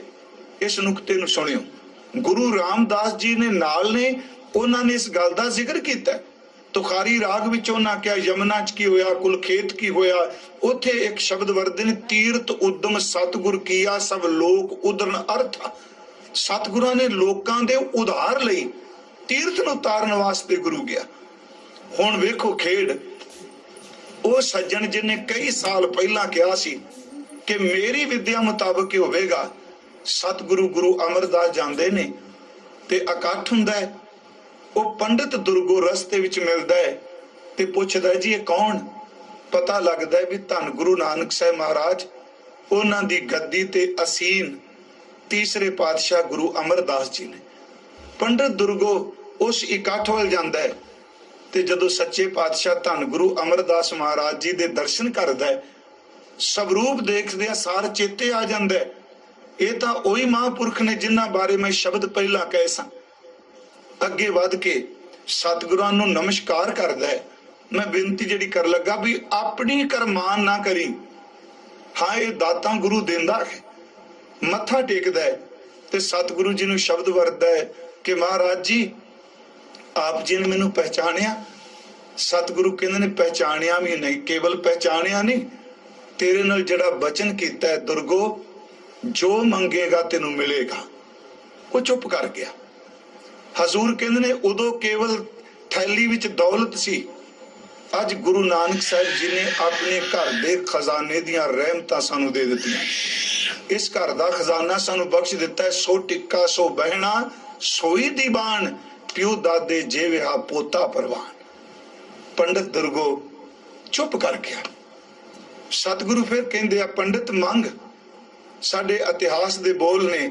ਉਹ ਹੱਥ ਜੋੜ ਕੇ ਕਹਿੰਦਾ ਮੈਨੂੰ ਸਮਝ ਨਹੀਂ ਪੈ ਰਹੀ ਮੈਂ ਕੀ ਮੰਗਾ। ਸਤਿਗੁਰੂ ਕਹਿੰਦੇ ਦੌਲਤ ਜੋ ਕਹੇਗਾ। ਇੱਥੇ ਸੁਣਨ ਵਾਲੇ ਬੱਚੇ ਨੇ ਕਹਿੰਦਾ ਬਾਬਾ ਜੀ ਮਨ ਚ ਤਾਂ ਇਹ ਸੀ ਦੌਲਤ ਮੰਗਾ ਕੁਛ ਮੰਗਾ, ਪਰ ਤੁਹਾਡੀ ਸੰਗਤ ਵਿੱਚ ਆਇਆ ਇੱਥੇ ਸਮਝ ਪੈ ਗਈ ਕਿ ਜ਼ਿੰਦਗੀ ਦਾ ਮਨੋਰਥ ਕੁਝ ਹੋਰ ਹੈ, ਹਰ ਚੀਜ਼ ਇਹ ਨਹੀਂ। ਤੇ ਮਹਾਰਾਜ ਕਹਿੰਦੇ ਦੱਸ। ਕਹਿੰਦਾ ਜੇ ਤਾਂ ਮੈਂ ਮੰਗਣਾ ਦੌਲਤ, ਮੈਂ ਦੁਬਿਧਾ ਚ ਪੈ ਗਿਆ। ਜੇ ਦੌਲਤ ਮੰਗਣਾ ਤੇ ਅੱਗੇ ਰੱਬ ਦੇ ਘਰ ਚ ਨਾਮ ਤੋਂ ਬਿਨਾ ਢੋਈ ਕੋਈ ਨਹੀਂ ਮਿਲਣੀ, ਸਿਮਰਨ ਤੋਂ ਬਿਨਾ ਥਾਂ ਨਹੀਂ ਮਿਲਣੀ। ਜੇ ਮੈਂ ਨਾਮ ਮੰਗਣਾ ਤੇ ਮੈਨੂੰ ਇੰਜ ਲੱਗਦਾ ਰੁਪਈਆਂ ਤੋਂ ਬਿਨਾ ਦੌਲਤ ਤੋਂ ਬਿਨਾ ਸਮਾਜ ਨੇ ਨਹੀਂ ਜੀਣ ਦੇਣਾ। ਮਹਾਰਾਜ ਨੇ ਬਾਣੀ ਚ ਕਿਹਾ ਹੈ ਨਾ, ਗ੍ਰਹਿ ਸ਼ੋਭਾ ਜਾ ਕੇ ਰੇ ਨਾਹੇ, ਆਵਤ ਪਈਆ ਖੁਦੇ ਜਾਹੇ। ਕਬੀਰ ਸਾਹਿਬ ਕਹਿੰਦੇ ਜਿਸ ਘਰ ਚ ਟਕੇ ਨਹੀਂ ਚਾਰ, ਆਉਣ ਵਾਲੇ ਨੂੰ ਰੋਟੀ ਵੀ ਨਹੀਂ ਖਵਾਈ ਜਾ ਸਕਦੀ। ਹਾਲਾਂਕਿ ਸਭ ਤੋਂ ਵੱਧ ਬਾਣੀ ਜੇ ਦੇਖੀਏ ਕਬੀਰ ਸਾਹਿਬ ਡਾਂਗ ਲੈ ਕੇ ਮਾਇਆ ਪਿੱਛੇ ਪਏ ਆ। ਉੱਥੇ ਉਹ ਕਹਿੰਦਾ ਜੇ ਨਾਮ ਮੰਗਣਾ ਤੇ ਰੋਟੀ ਨਹੀਂ ਖਵਾਉਣ ਜੋਗਾ ਕੁਛ, ਤੇ ਜੇ ਧਨ ਮੰਗਣਾ ਤੇ ਨਾਮ ਤੋਂ ਬਿਨਾ ਅੱਗੇ ਸੱਟਾਂ ਪੈਂਦੀਆਂ ਨੇ। ਮੈਨੂੰ ਸਮਝ ਨਹੀਂ ਪੈਂਦੀ ਮੈਂ ਕਰਾਂ ਕੀ। ਸਾਧ ਸੰਗਤ ਜੀ ਆ ਬਚਨ ਸੁਣਨ ਵਾਲੇ ਜੀ, ਕਵੀ ਸੰਤੋਖ ਸਿੰਘ ਨੇ ਗੁਰ ਪ੍ਰਤਾਪ ਸੂਰਜ ਵਿੱਚ ਲਿਖਿਆ, ਪੰਡਤ ਦੁਰਗੋ ਕਹਿ ਰਿਹਾ ਨਾਮ ਦੇਹ ਧਨ ਦੇਹ ਨਾ ਜਨ ਕੋ, ਧਨ ਵਿਹੀਨ ਜਨ ਜਗ ਨਾ ਸੁਹਾਏ। ਜੇ ਨਾਮ ਦੇ ਦਿੱਤਾ ਧਨ ਤੋਂ ਬਿਨਾ ਕੀ ਬੰਨਾ। ਨਾਮ ਦੇ ਧਨ ਦੇ ਨਾ ਜਨ ਕੋ, ਧਨ ਵਿਹੀਨ ਜਨ ਜਗ ਨਾ ਸਹਾਏ। ਜੋ ਧਨ ਦੇਵੇਂ ਨਾਮ ਨਾ ਦੇਵੇਂ, ਨਾਮ ਬਿਨਾ ਜਨ ਜਮਪੁਰ ਜਾਏ। ਨਾਮ ਤੋਂ ਬਿਨਾ ਜਮਾ ਦੇ ਵਸ ਪੈ ਜਾਗਾ। ਤੁਮ ਪੈ ਕਹੀ ਨਹੀਂ ਬਨੇ ਆਵੇ, ਜਿਉ ਭਾਵੈ ਤਿਉ ਬੰਤ ਬਣਾਏ। ਮੈਨੂੰ ਸਮਝ ਨਹੀਂ ਪੈਂਦੀ ਤੇਰੇ ਤੋਂ ਮੰਗਾ ਕੀ। ਅੱਗੇ ਕਹਿੰਦੇ ਨੇ ਗੁਰੂ ਅਮਰਦਾਸ ਤੇਜੋ ਕੋ ਨੰਦਨ। ਇਹਦਾ ਮਤਲਬ ਧੰਨ ਗੁਰੂ ਅਮਰਦਾਸ ਬਾਬਾ ਤੇਜ ਭਾਨ ਦਾ ਪੁੱਤਰ, ਉਹਦਾ ਬੇਟਾ, ਦੋਨੋਂ ਨਿਰਮਲ ਪੰਥ ਚਲਾਏ। ਕਹਿੰਦੇ ਯਾਦ ਰੱਖੀ ਘਬਰਾ ਨਾ, ਗੁਰੂ ਨਾਨਕ ਸਾਹਿਬ ਦੇ ਘਰ ਵਿੱਚ ਇਹ ਦੋਨੋਂ ਨਿਰਮਲ ਪੰਥ ਨੇ। ਮਹਾਰਾਜ ਕੀ ਅੱਗੇ ਜਿਹੜੇ ਬਚਨ ਕਹਿਣ ਲੱਗੇ, ਜਬ ਲਗ ਜੀਵੋ ਧਨ ਬਹੁ ਪਾਵੋ। ਇਹਨੂੰ ਜ਼ਿੰਦਗੀ ਦਾ ਮੰਜ਼ਿਲ ਜੀ, ਜਿੰਨੀ ਦੇਰ ਤੱਕ ਜਿਉਵੇਂਗਾ ਧਨ ਦੀ ਕਮੀ ਨਹੀਂ ਰਹਿਣੀ। ਪਰ ਇਹ ਗੱਲ ਯਾਦ ਰੱਖੀ ਧਨ ਤੋਂ ਵੱਧ ਉਸ ਕਰਤਾਰ ਦਾ ਚਿੰਤਨ ਕਰੀ। ਇਸ ਧਨ ਨਾਲ ਲੋਕ ਵਿੱਚ ਕਾਰਜ ਧਰਮੀ ਹੋਣਗੇ, ਤੇ ਜੇ ਨਾਲ ਬੰਦਗੀ ਕਰੇਗਾ ਤੇ ਜਮਾ ਨਾਲ ਕਦੀ ਵਾਹ ਨਹੀਂ ਪਏਗਾ। ਮਹਾਰਾਜ ਨੇ ਕਿਹਾ ਗੁਰੂ ਅਮਰਦਾਸ ਤੇਜੋ ਕੋ ਨੰਦਨ, ਦੋਨੋਂ ਨਿਰਮਲ ਪੰਥ ਚਲਾਏ। ਜਬ ਲਗ ਜੀਵੋ ਧਨ ਬਹੁ ਪਾਵੋ, ਸਿਮਰੋ ਸਤ ਨਾਮ ਲਿਵ ਲਾਵੋ। ਮਹਾਰਾਜ ਕਹਿੰਦੇ ਪੁੰਨ ਦਾਨ ਕੈ ਲੋਕ ਸदैव ਹੈ, ਅੰਤ ਕਾਲ ਜਮ ਨਹਿ ਦਰਸਾਏ ਹੈ। ਮੇਰੇ ਕਹਿਣ ਤੋਂ ਮੁਰਾਦ ਇਹ ਸ਼ਬਦ ਜਿਹੜਾ ਹੈ, ਧਨ ਦਾਰਾ ਸੰਪਤ ਸਗਲ ਜਿਨ ਆਪਣੀ ਕਰਮਾਨ, ਆਪਣੀ ਕਬਜ਼ਾ ਕਰ ਲਿਆ ਮੇਰੀ। ਤੇ ਮਹਾਰਾਜ ਕਹਿੰਦੇ ਨੇ ਬਸ ਇਹ ਝੂਠ ਹੈ। ਇਨ ਮੈਂ ਕੱਚ ਸੰਗੀ ਨਹੀਂ, ਨਾਨਕ ਸਾਚੀ ਜਾਣ। ਕਹਿੰਦੇ ਨੇ ਮੇਰੀ ਗੱਲ ਨੂੰ ਸੱਚ ਜਾਣ, ਨਾ ਇਸਤਰੀ ਨਾ ਪਰਿਵਾਰ। ਮੈਂ ਹੁਣੇ ਬੇਨਤੀ ਕੀਤੀ, ਗੁਰੂ ਨਾਨਕ ਸਾਹਿਬ ਕਹਿੰਦੇ ਜਨ ਪਿਸਰ ਪਦਰ ਬਿਰਾਦਰਾ ਕਸ ਨੇਸ ਦਸ ਤੰਗੀਰ। ਇਹ ਸ਼ਬਦ ਹਜ਼ੂਰ ਦਾ ਤਿਲੰਗ ਰੱਖਦਾ ਹੈ। ਇਸਤਰੀ ਪੁੱਤਰ ਪਿਤਾ ਮਾਂ ਬਾਪ, ਕਹਿੰਦੇ ਕਿਹੜਾ ਇਹਦੇ ਵਿੱਚੋਂ ਜਿਹੜਾ ਸਾਡੀ ਖਾਤਰ ਕਹੇ ਵੀ ਮੈਂ ਜਾਨ ਨੂੰ ਤਿਆਰ ਹਾਂ। ਜਨ ਪਿਸਰ ਪਦਰ ਬਿਰਾਦਰਾ ਕਸ ਨੇਸ ਦਸ ਤੰਗੀਰ, ਆਖਰ ਬੇਅਫਤਮ ਕਸ ਨਾ ਦਾਰਦ ਚੂ ਸ਼ਬਦ ਤਕਬੀਰ। ਮਹਾਰਾਜ ਕਹਿੰਦੇ ਨੇ कोई इस विचों दस्तंगीर नहीं, कोई बाह पकड़न वाला नहीं। इस दा मुराद ये शब्द दा भी अपना जिंदगी दा मकसद ये ना समझी सब कुछ यही है। सतगुरु फिर बचन कर दे, इनमें का संगी नहीं। तुम दसो अज तक बाकी दौलत की गल छड्डिए, आ जिहड़ा शरीर लैके आए ये किहड़ा आत्मा दा संगी है? इन्हें भी इत्थे रहना है, इन्हें इत्थे सड़ जाना है, अंदर वाला भवर उडारी मार जाएगा। कबीर साहब ने एक बड़ा प्यारा बचन क्या है, अजकल भी हालात जिहड़े ये कहना भी पुराना पहला समा बड़ा चंगा सी। मैं कई बारी कहना नहीं प्यारिओ, गुण ते अवगुण, पाप ते पुन, नेकी ते बदी इकट्ठियां चलदियां पईयां ने। जिद्दन रब ने इंसान आदम पैदा किया ते शैतान भी नाल ही पैदा कर दिता सी, इकट्ठी पैरल चले आ रहे। अज तो 500 साल पहला बाबा जी ने कहा, 525 साल कह ला, 550 साल मनाया, राजे शी मुकदम कुत्ते ते सलोक तो अज भी ढुकदा पिया। हक पराया नानका उस सुअर उस गाय, अज भी टुक रहा। कबीर साहब का एक बचन है, सिर्फ एक प्रमाण दे के, इनमें कच संगी नहीं नानक साची जान। उस विच एक बचन है, कबीर कौडी कौडी जोर कै जोरे लाख करोड़। अर्थ बड़े सौखे ने, कौडी कौडी इकट्ठी करके लखा करोड़ा इकट्ठे हो गए। चलती बार ना कछ मिलियो, जदों बंदा तुर लगा कुछ भी नहीं मिलिया। उस विच अगली एक तुक है, तुक दा हिस्सा है लई लंगोटी तोर। इस तुक नूं ध्यान नाल सुणो, लई लंगोटी तोर। एक तां लंगोटी जिहड़ी आम तौर ते असीं देखने आ, पुराने समय लोग धोती बांधे सन, लंगोटी जां लंगोट। इस लंगोटी दे अर्थ सूझवान विद्वानां ने ना, कईयां ने तड़ागी कीते आ भी सोना लगा हुंदा तड़ागी नाल नहीं। असल च जिहड़ी लई लंगोटी तोर है, ਇਹਨੂੰ ਵਾਂਸਲੀ ਨੂੰ ਲੰਗੋਟੀ ਕਹਿੰਦੇ ਸਨ। ਵਾਂਸਲੀ ਕੀ ਹੁੰਦੀ ਸੀ ਕਿ ਜਿਵੇਂ ਕੱਪੜਾ ਲੈ ਕੇ ਲੰਬੇਰੀ ਜੀ ਇੱਕ ਥੈਲੀ ਬਣਾ ਲੈਣੀ ਤੇ ਜ਼ਿਆਦਾ ਵੱਡੀ ਥੈਲੀ ਨਹੀਂ, ਬਸ ਇੰਨੀ ਕੁ ਬਣਾਣੀ ਕਿ ਉਹਦੇ ਮੂੰਹ ਦੇ ਵਿੱਚੋਂ ਗੋਲ ਮੋਹਰ ਜਿਹੜੀ ਸੋਨੇ ਦੀ ਉਸ ਥੈਲੀ ਦੇ ਵਿੱਚ ਚਲੀ ਜਾਏ। ਉਹਦੇ ਦੋਨੇ ਪਾਸੇ ਜਿਹੜੇ ਸੀ ਧਾਗਾ ਹੁੰਦਾ ਸੀ। ਪੁਰਾਣੇ ਵਪਾਰੀ ਕੀ ਕਰਦੇ ਸਨ, ਉਸ ਥੈਲੀ ਵਿੱਚ, ਉਸ ਵਾਂਸਲੀ ਵਿੱਚ, ਉਹਨੂੰ ਲੰਗੋਟੀ ਕਹਿੰਦੇ ਸਨ। उस लंगोटी दे विच पैसे पा लेने ते ओनू अपने लक नाल बन के रखना। कई बजुर्ग ऐसे देखे, घर भी आना अपने लक नाल बनी रखनी। ते महाराज कहंदे आ, ओ देख जदों तू इन्ना कौडी कौडी इकट्ठे करके करोड़ां जोड़े, ढिड नाल लक नाल वांसली लंगोटी बनी, थैली बनी, जदों अंतला समा आया, घर दे कहंदे ने ये बाहर ना रौला पायो, ਇਹਦੇ ਨਵਾਉਣ ਤੋਂ ਪਹਿਲਾਂ कपड़े लाने तो पहला जिहड़ी लक नाल बन्नी कोई सोने दी मोहरा वाली वांसली है, थैली है, लंगोटी है, ओनू शरीर तो वख कर लो। महाराज कहते आए सी जिन अपनी करमान। मेरे कहण तो मुराद इत्थे गुरु तेग बहादुर साहब ये गल वल ध्यान दवा रहे ने कि अपनी करमान तुर अंदर अपना केवल परमात्मा है, अपना सिर्फ तेरा नाम है। ये सतगुरां ने पहला बचन क्या, धन दारा संपत सगल जिन अपनी करमान, इनमें कछ, इकट्ठी शब्द कछ सारियां दे अर्थ कर जाएगा। इनमें, इन्हां सारियां विचों, इनमें कछ संगी नहीं नानक साची जान। मेरी गल सच्ची जान। अगे फिर सतगुरु वचन कर दे, अगला वचन पतत उदाहरण। पतत दा अर्थ हुंदा है पापी शब्द भी वरते ने। उंज वैसे पतत दा लफ्जी अर्थ डिग्या होया, उदाहरण उधार करता। पतत उदाहरण ਇਹਦਾ अर्थ ਜਿਹੜਾ ਬੰਦਾ ਧਰਮ ਤੋਂ ਡਿੱਗ ਪਿਆ, इखलाक ਤੋਂ ਡਿੱਗ ਪਿਆ, ਇਨਸਾਨੀਅਤ ਤੋਂ ਡਿੱਗ ਪਿਆ, ਧਰਮ ਦੇ ਜਿਹੜੇ ਚੰਗੇ ਕਰਮ ਨੇ ਉਹਦਾ ਤੋਂ ਤਿਲ ਗਿਆ। हे परमात्मा पतत उदाहरण, तू पापियां दा उधार करन वाला है। भय, जेड़ा बंदे दे अंदर भय बैठा है, डर बैठा है, हरन दा अर्थ दूर करना। तुसी पापियां दा उधार कर दिओ, अंदर बंदे दा भय खत्म कर दिओ। ते नाल बचन कीता हार अनाथ के नाथ। अनाथ एड़ा गेतर ला के दर्थ जिदा कोई मालक नहीं, जिस दा कोई स्वामी नहीं, जिस दे सिर ते कोई हथ रखण वाला नहीं। पतत उदाहरण भय हरन, हर अनाथ के नाथ, पापियां नू पवित्र करन वाले, ਭੈ ਨੂੰ ਦੂਰ ਕਰਨ ਵਾਲੇ, ਅਨਾਥਾਂ ਦੇ ਨਾਥ ਹੋ, ਜਿਹਦਾ ਕੋਈ ਸਵਾਮੀ ਨੇ ਉਹਦੇ ਮਾਲਕ ਹੋ। ਅਗਲੀ ਗੱਲ ਮਹਾਰਾਜ ਕਹਿੰਦੇ ਨੇ ਕਹੋ ਨਾਨਕ ਤੇ ਜਾਣੀਏ। ਇਸ ਗੱਲ ਨੂੰ ਇਸ ਤਰ੍ਹਾਂ ਜਾਣ, ਇਸ ਤਰ੍ਹਾਂ ਸਮਝ। ਉਹ ਪਤ ਤੂੰ ਉਦਾਹਰਨ ਕੇਵਲ ਸਤਵੇਂ ਸਮਾਨ ਤੇ ਨਹੀਂ ਕੀਤੇ। ਉਹ ਪਤ ਤੂੰ ਉਦਾਹਰਨ ਭੈ ਕਰਨ ਜਿਹੜਾ ਹੈ, ਅਨਾਥ ਦਾ ਨਾਥ ਹੈ, ਉਹ ਕਿਸੇ ਇੱਕ ਧਰਤੀ ਦੇ ਖਿੱਤੇ ਵਿੱਚ ਕੈਦ ਨਹੀਂ। ਮਹਾਰਾਜ ਕਹਿੰਦੇ ਨੇ ਕਹੋ ਨਾਨਕ ਤੇ ਜਾਣੀਏ ਸਦਾ ਬਸਤ ਤੁਮ ਸਾਥ। ਉਹ ਸਦਾ ਹੀ ਤੇਰੇ ਨਾਲ ਰਹਿੰਦਾ ਹੈ। ਇਹ ਜਾਣ ਤੂੰ ਕਿਤੇ ਵੀ ਜਾਏਗਾ, ਉਹ ਪਾਰ ਬ੍ਰਹਮ ਪਰਮੇਸ਼ਵਰ ਤੇਰੇ ਨਾਲ ਹੈ। ਇਹ ਨੇ ਸ਼ਲੋਕ ਦੇ ਅਰਥ, ਪਰ ਥੋੜੀ ਥੋੜੀ ਦੀ ਵਿਆਖਿਆ। ਪਹਿਲਾ ਸ਼ਬਦ ਹੈ ਪਤਤ ਉਦਾਹਰਨ। ਮੈਂ ਅਰਜ਼ ਕੀਤਾ ਪਤਤ ਦਾ ਅਰਥ ਡਿੱਗਿਆ ਹੋਇਆ।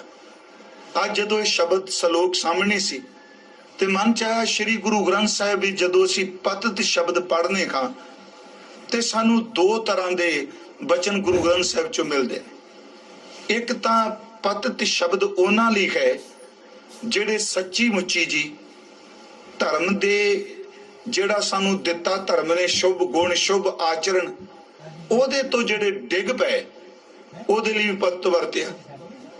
ਇੱਕ ਪਤਤ ਸ਼ਬਦ ਜਿਹੜਾ ਹੈ, ਇਸ ਬੇਨਤੀ ਨੂੰ ਸੁਣਿਓ, ਪਤਤ ਸ਼ਬਦ ਜਿਹੜਾ ਹੈ ਉਹ ਕੁਝ ਭਗਤਾਂ ਵਾਸਤੇ ਵੀ ਵਰਤਿਆ, ਪਰ ਜਦੋਂ ਉਹਨਾਂ ਦਾ ਜੀਵਨ ਪੜ੍ਹਨੇ ਉਹਨਾਂ ਨੇ ਕੋਈ ਪਾਪ ਕਰਮ ਕੀਤੇ ਹੀ ਨਹੀਂ। ਇਸ ਕਰਕੇ ਪਤਤ ਲਫ਼ਜ਼ ਵਿੱਚ ਵੀ ਵੇਰਵਾ ਪਾਣਾ ਬਹੁਤ ਜ਼ਰੂਰੀ ਹੈ।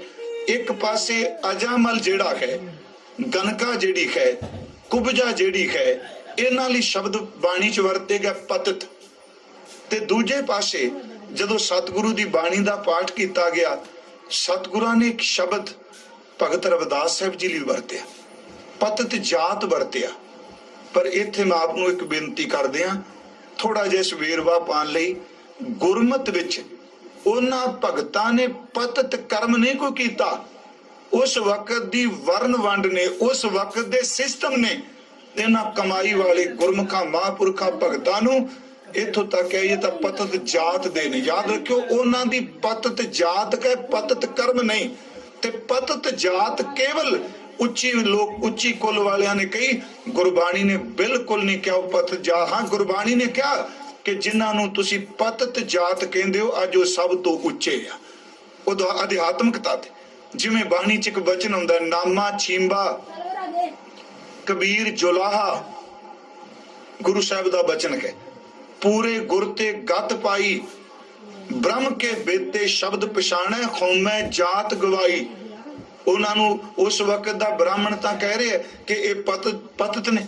ਇੱਥੋਂ ਤੱਕ ਭਗਤਾਂ ਨੂੰ ਇਹ ਕਹਿਣਾ ਪਿਆ, ਤੂੰ ਬਾਹਮਣ ਮੈਂ ਕਾਸੀਕ ਜੁਲਹਾ, ਬੂਝੋ ਮੋਰ ਗਿਆਨਾ, ਤੁਮ ਤੋ ਜਾਚੇ ਭੂਪਤ ਰਾਜੇ, ਖਰਸ਼ੋ ਮੋਰ ਧਿਆਨਾ। ਮੈਂ ਕਾਸ਼ੀ ਦਾ ਜੁਲਾ ਹਾਂ, ਤੂੰ ਵਿਦਵਾਨ ਪੰਡੇ, ਪਰ ਮੇਰਾ ਗਿਆਨ ਤੇਰੇ ਤੋਂ ਅੱਗੇ ਵੇ। ਤੂੰ ਇੰਨੇ ਵੇਦ ਪੜ੍ਹ ਕੇ ਵੀ ਰਾਜਿਆਂ ਦੀ ਮੁਥਾਜੀ ਕਰਨਾ ਪਿਆ। ਮੈਂ ਰੱਬ ਤੋਂ ਬਿਨਾ ਕਿਸੇ ਨੂੰ ਰਾਜਾ ਨਹੀਂ ਮੰਨਦਾ। ਮੇਰੇ ਕਹਿਣ ਤੋਂ ਮੁਰਾਦ ਵੀ ਇਹ ਜਿਹੜੇ ਸ਼ਬਦ ਨੇ ਇਹਨਾਂ ਨੂੰ ਜਾਤੀ ਦੇ ਤੌਰ ਤੇ ਕਿਹਾ, ਪਰ ਗੁਰਮਤ ਨੇ ਕਿਤੇ ਵੀ ਜਾਤ ਦੇ ਤੌਰ ਤੇ ਬੰਦੇ ਨੂੰ ਉੱਚਾ ਨੀਵਾਂ ਨਹੀਂ ਕਿਹਾ। ਗੁਰਮਤ ਕਹਿੰਦੀ ਹੈ ਕਰਮਾਂ ਅਨੁਸਾਰ ਬੰਦਾ ਉੱਚਾ ਤੇ ਨੀਵਾਂ ਹੁੰਦਾ। ਕਰਮੀ ਆਪੋ ਆਪਣੀ ਕੇ ਨੇੜੇ ਕਿ ਦੂਰ। ਤਾਂ ਮੈਂ ਇਹ ਲਫ਼ਜ਼ ਪਤਤ ਥੋੜਾ ਕਿਆ ਵਰਤਿਆ ਕਿਉਂਕਿ ਗੁਰੂ ਰਾਮਦਾਸ ਜੀ ਦਾ ਇੱਕ ਬਚਨ ਹੈ, ਰਵਿਦਾਸ ਚਮਾਰ ਉਸਤਤ ਕਰੈ, ਹਰ ਕੀਰਤ ਨਿਮਕ ਇੱਕ ਗਾਏ, ਪਤਤ ਜਾਤ ਉੱਤਮ ਭਇਆ, ਚਾਰ ਵਰਨ ਪਏ ਪਗ ਆਏ। ਕਿਉਂਕਿ ਭਗਤਾਂ ਖੁਦ ਕਿਹਾ, ਨਾਗਰ ਜਨਾ ਮੇਰੀ ਜਾਤ ਬਖਿਆਤ ਚਮਾਰੰਗ, ਹਿਰਦਾ ਰਾਮ ਗੋਬਿੰਦ ਗੁਣ ਸਾਰੰਗ। ਮੈਂ ਸਿਰਫ ਇੱਕ ਬੇਨਤੀ, ਪਤਤ ਲਫ਼ਜ਼ ਜਾਤੀ ਦੇ ਤੌਰ ਤੇ ਵੀ ਕਿਹਾ ਗਿਆ। ਤੇ ਇੱਥੇ ਪਤਤ ਸ਼ਬਦ ਮੈਂ ਅਰਜ਼ ਕਰਾਂਗਾ ਕਿ ਉਹ ਬੰਦੇ ਜਿਹੜੇ ਆਪਣੇ ਜੀਵਨ ਤੋਂ ਡਿੱਗ ਪੈਂਦੇ ਆ। ਹਾਂ, ਇਸ ਗੱਲ ਨੂੰ ਜ਼ਰੂਰ ਧਿਆਨ ਚ ਰੱਖ ਕੇ ਤੁਰੀਏ। ਜਦੋਂ ਅਸੀਂ ਸਮਾਜ ਦੀ ਬਣਤਰ ਨੂੰ ਦੇਖਨੇ ਆ, ਕੋਈ ਬੰਦਾ ਵੀ ਐਸਾ ਨਹੀਂ ਜਿਹੜਾ ਕਹੇ ਮੈਂ ਬਿਲਕੁਲ ਅਭੁੱਲ ਹਾਂ। ਫਰਕ ਇੰਨਾ ਹੈ, ਬੰਦੇ ਨੂੰ ਦੂਜੇ ਦੀ ਭੁੱਲ ਪਾਪ ਦਿਸਦੀ ਏ, ਆਪਣੀ ਭੁੱਲ ਵਿੱਚ ਕਹਿ ਦਿੰਦਾ ਰੱਬ ਬਖਸ਼ਣ ਵਾਲਾ ਹੈ।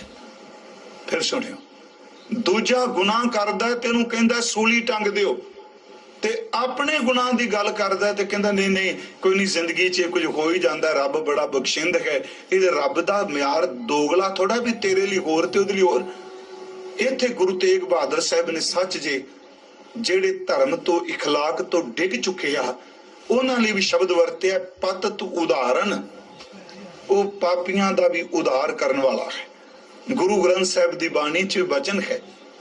ਚਲੋ ਮੈਂ ਤਿੰਨਾਂ ਦਾ ਜ਼ਿਕਰ ਕੀਤਾ, ਉਂਝ ਪਤਾ ਨਹੀਂ ਕਿੰਨੇ ਕੁ ਹੋਏ। ਸਿਮਰਨ ਇੱਕ ਐਸਾ ਜਿਹੜਾ ਹਰ ਕਲੰਕ ਧੋ ਕੇ ਚਲਾ ਜਾਂਦਾ। ਸਿਮਰਨ ਹਰ ਕਲੰਕ ਨੂੰ ਧੋ ਦਿੰਦਾ। ਮੈਂ ਦੋ ਦਾ ਜ਼ਿਕਰ ਸਿਰਫ ਬਾਣੀ ਚੋਂ, ਕਿਉਂਕਿ ਇਹਨਾਂ ਚੀਜ਼ਾਂ ਨੂੰ ਆਪਾਂ ਕਦੀ ਵੀ ਗੁਰਬਾਣੀ ਤੋਂ ਅੱਖਾਂ ਓਲਿਓ ਨਹੀਂ ਕਰ ਸਕਾਂਗੇ। ਹੁਣ ਮੈਂ ਅਜਾਮਲ ਦਾ ਜ਼ਿਕਰ ਕੀਤਾ, ਉਹ ਸ਼ੁਰੂ ਤੋਂ ਇਸ ਤਰ੍ਹਾਂ ਕੁਕਰਨੀ ਥੋੜਾ ਸੀ। ਅਜਾਮਲ ਕਥਾ ਕਰਦਾ ਹੈ, ਰਾਜ ਪੰਡਿਤ ਹੈ, ਵਿਦਵਾਨ ਹੈ, ਪਰ ਕੁਸੰਗ ਨੇ ਮਾੜੇ ਪਾਸੇ ਤੋਰ ਦਿੱਤਾ। ਜਦੋਂ ਉਹ ਬੰਦਾ ਮਾੜੇ ਪਾਸੇ ਤੁਰ ਪਿਆ, ਮੈਨੂੰ ਯਾਦ ਹੈ ਸਿੰਘ ਸਾਹਿਬ ਦਾ ਕੱਲ ਵੀ ਜ਼ਿਕਰ ਕੀਤਾ, ਉਹਨਾਂ ਨੇ ਲਿਖਿਆ ਖਾਸ ਕਰਕੇ, ਉਹ ਕਹਿੰਦੇ ਆ ਸਾਡੇ ਸਮਾਜ ਦੀ ਇਹ ਸੁਭਾਅ ਹੈ, ਇੱਕ ਵਾਰੀ ਬੰਦਾ ਜ਼ਿੰਦਗੀ 'ਚ ਗਲਤੀ ਕਰਦਾ ਹੈ, ਅਸੀਂ ਇਹੋ ਜਿਹਾ ਲੋਹੇ ਦੇ ਗੇਟ ਮਾਰ ਦਿੰਦੇ, ਉਹਨੂੰ ਦੁਬਾਰਾ ਘਰ ਵੜਨ ਹੀ ਨਹੀਂ ਦਿੰਦੇ। ਜ਼ਿੰਦਗੀ 'ਚ ਗਲਤੀ ਹੋ ਜਾ, ਉਹਨੂੰ ਛੇਤੀ ਕੀਤਾ ਕੋਈ ਨੇੜੇ ਨਹੀਂ ਆਉਣ ਦਿੰਦਾ। ਮੈਂ ਬੇਨਤੀ ਕਰਾਂ, ਇਹ ਗੱਲ ਹੋਰ ਭਾਈ ਸਾਹਿਬ ਗੁਰਦਾਸ ਸਾਹਿਬ ਨੇ ਕਿਹਾ, ਕਹਿੰਦੇ ਨੇ ਪਹਿਲੀ ਗੱਲ ਅਰਦਾਸ ਕਰ ਡੋਲਨ ਤੇ ਰਾਖੋ ਪ੍ਰਭੂ ਨਾਨਕ ਦੇ ਕਰ ਹੱਥ। ਪਰ ਜੇ ਜ਼ਿੰਦਗੀ 'ਚ ਕਿਤੇ ਡੋਲ ਗਿਆ, ਪਰਮਾਤਮਾ ਦੇ ਕੋਲ ਆਈ, ਪਰ ਇਹ ਗੱਲ ਜੇਨ 'ਚ ਰੱਖ ਕੇ ਆਈ, ਪਰਮਾਤਮਾ ਗੁਰੂ ਰੱਬ ਤੈਨੂੰ ਬਖਸ਼ ਦੇਗਾ, ਤੈਨੂੰ ਸਮਾਜ ਨੇ ਨਹੀਂ ਉਹ ਬਖਸ਼ਣਾ, ਕਦੀ ਨਹੀਂ ਬਖਸ਼ਣਗੇ। ਭਾਂਡਾ ਟੁੱਟੇਗਾ, ਠਠਿਆਰ ਟਾਂਕਾ ਲਾ ਦੇਗਾ, ਪਾਣੀ ਵਗਣਾ ਤਾਂ ਬੰਦ ਹੋ ਜਾਊਗਾ, ਟਾਂਕਾ ਲੋਕਾਂ ਨੂੰ ਦਿਸੀ ਜਾਏਗਾ, ਸੱਟ ਵੱਜੇਗੀ, ਜ਼ਖਮ ਭਰ ਜਾਏਗਾ, ਪਰ ਨਿਸ਼ਾਨੀ ਰਹੇਗੀ। ਸਮਾਜ ਨਹੀਂ ਕਦੀ ਬਖਸ਼ਦਾ ਹੁੰਦਾ, ਇਹ ਸੱਚ ਜੇ। ਭਾਈ ਸੱਜਣ ਇੱਕ ਸ਼ਬਦ ਸੁਣ ਕੇ ਸੰਤ ਸੱਜਣ ਬਣ ਗਿਆ, ਪਰ ਕਥਾ ਤਾਂ ਅੱਜ ਵੀ ਸੱਜਣ ਠੱਗ ਕਹੀ ਜਾਂਦੀ ਹੈ। ਭਾਈ ਬਿਧੀ ਚੰਦ ਸੀਨਾ ਬਣ ਗਿਆ, ਲਫ਼ਜ਼ ਲੋਕ ਡਾਕੂ ਹੀ ਵਰਤੀ ਜਾਂਦੇ ਆ। ਭਾਈ ਭੂਮੀਆ ਬ੍ਰਹਮ ਗਿਆਨੀ ਬਣ ਗਿਆ, ਅੱਜ ਵੀ ਸ਼ਬਦ ਚੋਰ ਹੀ ਵਰਤੀ ਜਾਂਦੇ ਆ। ਕੌਡਾ ਸੱਚੀ ਮੁੱਚੀ ਅੰਦਰ ਦਾ ਭੇਦੀ ਖੋ ਗਿਆ, ਬ੍ਰਹਮ ਗਿਆਨੀ ਗੁਰੂ ਦੀ ਬਖਸ਼ਿਸ਼ ਵਾਲਾ ਲਫ਼ਜ਼ ਤਾਂ ਅੱਜ ਵੀ ਰਖਸ਼ਿਸ਼ ਨੇ ਖੜਾ ਨਾ ਛੱਡਿਆ। ਯਾਦ ਰੱਖਿਓ, ਸੱਤਾ ਬਲਵੰਡ ਗੁਰੂ ਨੇ ਬਖਸ਼ ਦਿੱਤੇ, ਪਰ ਸਾਡਾ ਸਮਾਜ ਅੱਜ ਵੀ ਉਹਨਾਂ ਦੀ ਵਿਆਖਿਆ ਜਦੋਂ ਕਰਦਾ ਆਪਣੀ ਸ਼ਬਦ ਹੀ ਵਰਤਦਾ ਹੈ। ਮੈਂ ਬੇਨਤੀ ਕਰਾਂਗਾ, ਉਹ ਪਾਪੀਆਂ ਨੂੰ ਪਵਿੱਤਰ ਕਰ ਦਿੰਦਾ ਹੈ। ਉਹ ਪਤਿਤ ਉਦਾਹਰਨ ਹੈ। ਗੁਰੂ ਤੇਗ ਬਹਾਦਰ ਸਾਹਿਬ ਦਰਵਾਸਦੇ ਰਹੇ, ਕਹਿੰਦੇ ਜ਼ਿੰਦਗੀ 'ਚ ਗੁਨਾਹ ਹੋ ਗਿਆ, ਤੂੰ ਵਾਪਸ ਘਰ ਮੁੜਿਆ, ਉਹ ਬੜਾ ਬਖਸ਼ਿੰਦ ਹੈ। ਸੱਚੇ ਪਾਤਸ਼ਾਹ ਮਹਾਰਾਜ, ਮੈਂ ਬੇਨਤੀ ਕਰਾਂ, ਇਹ ਬਾਣੀ 'ਚੋਂ ਸ਼ਬਦ ਕਹਿ ਕੇ ਇੱਕ ਗੱਲ, ਜਿਹੜਾ ਬੰਦਾ ਜ਼ਿੰਦਗੀ 'ਚ ਡਿੱਗ ਪਿਆ ਹੈ ਨਾ, ਉਹਨੂੰ ਵੇਖ ਕੇ ਹੇਠ ਨਾ ਕਰੀਏ, ਅਰਦਾਸ ਕਰੀਏ, ਯਤਨ ਕਰੀਏ ਉਹ ਬੰਦਾ ਉੱਠ ਪਵੇ। ਮੈਂ ਫਿਰ ਬੇਨਤੀ ਕਰਾਂਗਾ, ਪਰ ਅੱਜ ਸਮਾਜ ਦਾ ਢਾਂਚਾ ਨਹੀਂ ਹੈ। ਸੜਕ ਤੇ ਲੰਘਦਾ ਹੋਇਆ ਬੰਦਾ ਕਿਤੇ ਐਕਸੀਡੈਂਟ ਹੋ ਜਾਏ, ਲੋਕ ਭੱਜ ਕੇ ਜਾਣਗੇ, ਕੀ ਹੋਇਆ, ਇਹਦੀ ਹੈਲਪ ਕਰੋ। ਕੋਈ ਜਾਤ ਨਹੀਂ ਪੁੱਛਦਾ, ਕੋਈ ਘਰ ਨਹੀਂ ਪੁੱਛਦਾ, ਕੋਈ ਉਹਦਾ ਖਾਨਦਾਨ ਨਹੀਂ ਪੁੱਛਦਾ। ਇੱਕ ਫਿਜ਼ੀਕਲ ਤੌਰ ਤੇ ਬੰਦਾ ਡਿੱਗ ਪਵੇ, ਭੱਜ ਕੇ ਲੋਕੋ ਚੁੱਕਦੇ ਹੋ। ਜਦੋਂ ਮਾਨਸਿਕ ਤੌਰ ਤੇ ਬੰਦਾ ਡਿੱਗ ਪਵੇ, ਉਦੋਂ ਵੀ ਚੁੱਕਣਾ ਚਾਹੀਦਾ ਹੈ। 1 ਰੁਪਈਆ ਜ਼ਮੀਨ ਤੇ ਡਿੱਗ ਪਏ, ਟਾਈ ਸ਼ਾਈ ਲਾਈ ਹੋਵੇ, ਸਰਦਾਰ ਜੀ 10 ਰੁਪਈਏ ਜ਼ਮੀਨ ਤੇ ਡਿੱਗ ਪੈਣ ਤੇ 6 ਫੁੱਟ ਦਾ ਨੌਜਵਾਨ ਵੀ ਝੁਕ ਜਾਂਦਾ ਹੈ ਉਹਨੂੰ ਚੁੱਕਣ ਦੇ ਲਈ। ਜਦੋਂ ਜ਼ਿੰਦਗੀ ਵਿੱਚ ਕੋਈ ਡਿੱਗ ਪਵੇ, ਥੋੜਾ ਜਿਹਾ ਆਪਾਂ ਨੂੰ ਵੀ ਝੁਕਣਾ ਚਾਹੀਦਾ ਹੈ, ਉਸ ਬੰਦੇ ਦਾ ਕੋਈ ਰਾਹ ਬਣ ਸਕੇ। ਮੈਂ ਬੇਨਤੀ ਕਰਾਂ, ਪਤਿਤ ਉਦਾਹਰਨ ਨਾਮ ਸਿਮਰਨ ਹਰ ਪਾਪ ਧੋ ਦੇਗਾ। ਗੁਰੂ ਸਾਹਿਬ ਜੀ ਨੇ ਕੌਣ ਕੋ ਕਲੰਕ ਰਹਿਓ ਰਾਮ ਨਾਮ ਲੇਤ ਹੀ। ਪਿਆਰਿਓ, ਕਿਹਦਾ ਕਲੰਕ ਰਹਿ ਗਿਆ? ਪਤਿਤ ਪੁਨੀਤ ਪੈ ਰਾਮ ਕਹਿਤ ਹੀ। ਗੁਰੂ ਤੇਗ ਬਹਾਦਰ ਸਾਹਿਬ ਦਾ ਇੱਕ ਬਚਨ ਹੈ, ਮੈਂ ਉਹ ਚ 2 ਸ਼ਬਦ, ਸੋਠ ਰਾਗ ਦਾ ਸ਼ਬਦ ਮਨ ਰੇ ਪ੍ਰਭ ਕੀ ਸ਼ਰਨ ਵਿਚਾਰੋ, ਜੇ ਸਿਮਰਤ ਗਨਕਾ ਸੀ ਉਦਰੀ ਤਾਂ ਕੋ ਜਸ ਉਰਤਾਰੋ। ਗਨਕਾ ਸੀ ਉਦਰੀ ਪਤਿਤ ਉਦਾਹਰਨ। ਲਫ਼ਜ਼ ਜਿਹੜਾ ਗਨਕਾ ਹੈ, ਮੈਂ ਇੱਕ ਵਾਰ ਕਥਾ ਮੰਜੀ ਸਾਹਿਬ ਕਰਦਿਆਂ ਕਿਹਾ ਸੀ, ਗਨਕਾ ਅਸਲ ਚ ਨਾਮ ਨਹੀਂ, ਵੇਸ਼ਿਆ ਨੂੰ ਕਹਿੰਦੇ। ਉਂਝ ਇਹਦਾ ਲਫ਼ਜ਼ੀ ਅਰਥ ਇਹ ਗਣ ਤੋਂ ਬਣਿਆ ਜੀ। ਗਣ ਦਾ ਅਰਥ ਸਮੂਹ, ਜ਼ਿਆਦਾ, ਬਹੁਤੇ। ਗਣਕਾ ਦਾ ਅਰਥ ਜਿਹਦਾ ਬਹੁਤ ਨਾਲ ਹੀ ਤਲੁਕਾਤ ਹੈ, ਸੰਬੰਧ ਹੈ। ਮਹਾਰਾਜ ਕਹਿੰਦੇ ਮਨਾ ਵੇਖ ਪ੍ਰਮਾਤਮਾ ਦੀ ਸ਼ਰਨ, ਉਹਦਾ ਸਿਮਰਨ ਕਰਕੇ ਗਨਕਾ ਉਧਰ ਗਈ। ਹੁਣ ਗਨਕਾ ਦਾ ਜ਼ਿਕਰ ਬਾਣੀ 'ਚ ਬੜੀ ਵਾਰੀ ਆਇਆ, ਤੇ ਅੱਜ ਇਹਨਾਂ ਗੱਲਾਂ ਨੂੰ ਸੁਣਾਉਣ ਤੋਂ ਵਿਦਵਾਨ ਵੀਰ ਇਹ ਭੱਜਦੇ ਵੀ ਆ, ਚਲੋ ਜੀ ਇਹ ਪੁਰਾਣੀਆਂ ਗੱਲਾਂ ਨੇ ਜੀ, ਇਹ ਪੁਰਾਣ ਵਿੱਚੋਂ ਆਈ। ਤੇ ਮੈਂ ਤੇ ਇੱਕ ਵਾਰ ਬੇਨਤੀ ਕੀਤੀ ਸੀ, ਉਹ ਭਾਈ ਸਿੱਖੋ गुरु ग्रंथ साहिब की व्याख्या करनी है, निठ के पहला 10 सहज पाठ करो, पता लगे गुरु ग्रंथ साहिब च की बख्शिश है। हुण गणका बारे क्या जांदा है, जो भाई साहब ने भी किया, गुरदास साहब ने, इन्हें जिंदगी च चलो भुल गई, ठिड़क गई। सचमुच भाई साहब के मुताबिक एक रात दे घर महापुरख आया, कमाई वाला आया। प्यारिओ, उस दे शरीर दा औरा इन्ना जबरदस्त सी कि गणका दे अंदर मंदे फुरने उन्हें मार के रख दिते। सियाणे तां भी कहंदे इक्को गल कीती है, बेटी क्या? वो रो पई ते उस साधु ने पूछा तू रोई क्यों? कहंदी अज तक इस जिस्म नूं व्यापार वाले बड़े आए, अज एक वो आया है जिहड़ा मेरी गिरी हुई जिंदगी विचों भी धी पिया है। ओनू पता लग गया भी इहदा अंदर पिघल गया। उन्हें कहा पुत्र तेरा पार उतारा हो सकता, राम बोल। उन्हें कहा मैं बोला कि मेरे ज़हन भी जिहड़ा प्रवाह चलदा है चिंतन दा, चित्त भी जिहड़ा चिंतन दा प्रवाह चलदा है, वासना है केवल। उन्हें कहा काम करा, तोता पकड़, ये मैनू भी राम जपांदा है, तू भी जपा। अगे आउणगे बचन मैं सांझे करा, जिहड़ा कहना तोता रटन जी। मैं कई बारी कहना प्यारिओ, इत्थे तां तोते नूं रटांदी हुई गणका वर्गी दा उधार हो गया। तोते दी तरह किते रट के देख लईए।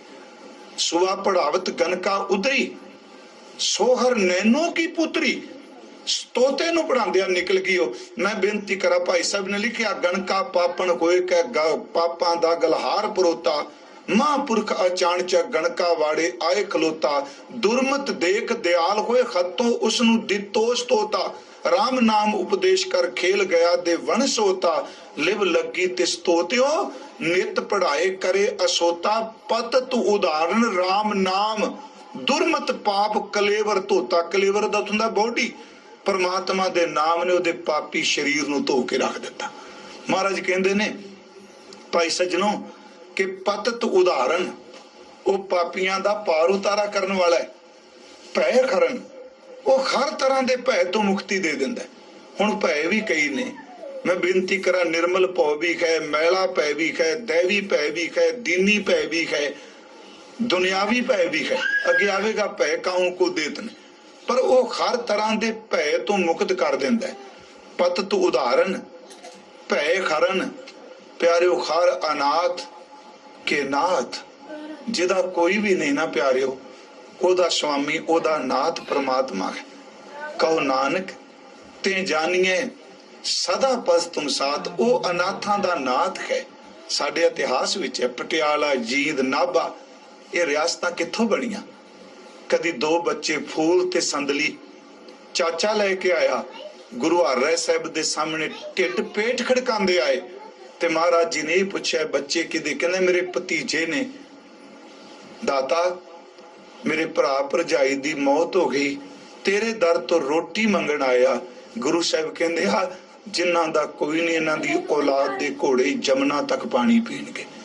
मैं सिर्फ एक बेनती करांगा, जिदा कोई नहीं खुदा परमात्मा है। पत तो उदाहरण पै करन हर अनाथ के नाथ। ते महाराज कहंदे ने उन्हें किते जाना थोड़ा, मापे जा सकते अनाथ हो जाएगा, मां जा जाएगी मां मित्र हो जाएगा, पिता जाएगा यतीम हो जाएगा। मैं तेन ओदे नाल जोड़ांगा जिन्हें कदी नहीं जाना। कहो नानक ते जानिए सदा बस्त तुम साथ। किवें साथ रहिंदा है? चतर चक्रवर्ती चतर चक्र भुगते, सुयम भव सुबा सर्वदा सर्व जुगते, दो कालंग परनाशी दयालंग स्वरूपे। दुकालंग भैड़े काल नूं, आ वेखो जिहड़ा भैड़ा समा है, गुरु गोबिंद सिंह कह रहे दुकालंग, ए भैड़े काल नूं, दुकाल नूं जिहड़ा समा माड़ा चलदा रब ओनू भी खत्म कर दिंदा है। चतर चक्रवर्ती चतर चक्र भुगते, सुयंभव शुभंग सर्वदा सर्व जुगते, दो कालंग परनाशी दयालंग स्वरूपे, सदा अंग संगे अभंगन विभूते।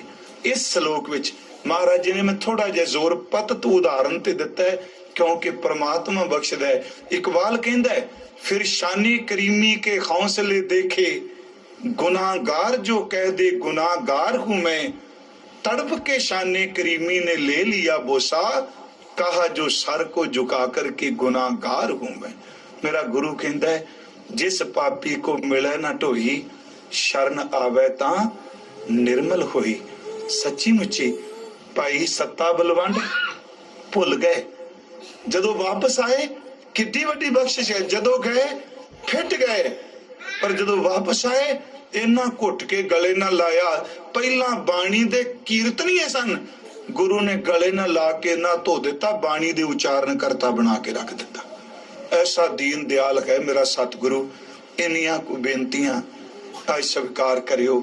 ਸਾਧ ਸੰਗਤ, ਮੇਰੇ ਤੋਂ ਲਫ਼ਜ਼ ਤਲਫ਼ਜ਼ ਬੋਲਦੇ ਆ ਬੇਅੰਤ ਭੁੱਲਾਂ ਹੁੰਦੀਆਂ ਨੇ। ਮੇਰੀ ਸਿਰਫ ਇੱਛਾ ਹੈ ਆਪ ਘਰਾਂ 'ਚ ਬੈਠੇ ਹੋ, ਲੱਖਾਂ ਦੀ ਗਿਣਤੀ 'ਚ ਰੋਜ਼ ਸੁਣਦੇ ਪਏ ਹੋ ਦੇਸ਼ ਪਰਦੇਸ਼, ਬਸ ਅਸੀਸ ਬਖਸ਼ੋ, ਮਿਹਰ ਕਰਿਓ। ਮੈਂ ਸਿਰਫ ਇਸ ਕਰਕੇ ਵੀ ਮੈਂ ਆਪ ਜੀ ਦੀ ਸੇਵਾ ਕਰ ਸਕਾਂ। ਅੱਜ ਹਰ ਬੰਦਾ ਕੋਈ ਧਨ ਨਾਲ ਕਰ ਰਿਹਾ, ਕੋਈ ਲੰਗਰ ਨਾਲ ਕਰ ਰਿਹਾ, ਕੋਈ ਦਵਾਈਆਂ ਨਾਲ ਕਰ ਰਿਹਾ, ਕੋਈ ਕਿਸੇ ਢੰਗ ਨਾਲ ਕਰ ਰਿਹਾ। ਜੇ ਸਤਿਗੁਰੂ ਨੇ ਦਾਤ ਦਿੱਤੀ ਹੈ, ਮੈਂ ਸਿਰਫ ਆਪ ਜੀ ਦੀ ਸੇਵਾ ਵਿੱਚ ਹਾਜ਼ਰ ਹਾਂ। ਅਰਦਾਸ ਕਰਿਓ ਮੈਂ ਆਪ ਜੀ ਦੀ ਸੇਵਾ ਕਰ ਸਕਾਂ। ਸਾਰੇ ਰੋਜ਼ ਜਿਹੜਾ ਸ਼ਬਦ ਕਹਿੰਦੇ ਆ, ਦਾਤਾ ਸਾਡੀ ਬੇਨਤੀ ਹੈ ਸਭੇ ਜੀ ਸੰਭਾਲ, ਆਪਣੀ ਮਿਹਰ ਕਰ, ਅਨ ਪਾਣੀ ਮੁਝ ਉਪਾਏ, ਦੁੱਖ ਦਾਲਦ ਭੰਨ ਤਰ। ਹੋਈਆਂ ਬੇਅੰਤ ਭੁੱਲਾਂ ਸਾਧ ਸੰਗਤ ਜੀ ਬਖਸ਼ ਦੇਣੀਆਂ। ਵਾਹਿਗੁਰੂ ਜੀ ਕਾ ਖਾਲਸਾ, ਵਾਹਿਗੁਰੂ ਜੀ ਕੀ ਫਤਿਹ।